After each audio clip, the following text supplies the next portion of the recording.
تاريخ من المجد وعشق لا ينتهي.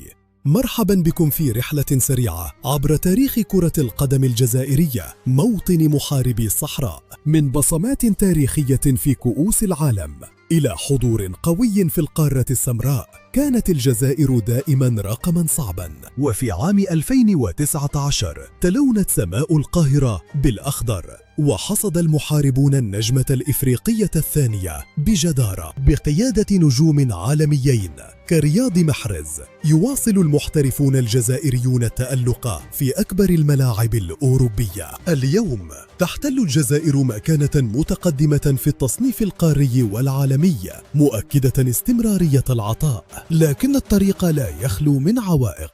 فبناء ملاعب عالمية وتطوير عقلية التشجيع هما التحدي الأكبر للمستقبل. ستبقى كرة القدم الجزائرية قصة عشق وتحد، فالمستقبل يبنى بسواعد المحاربين.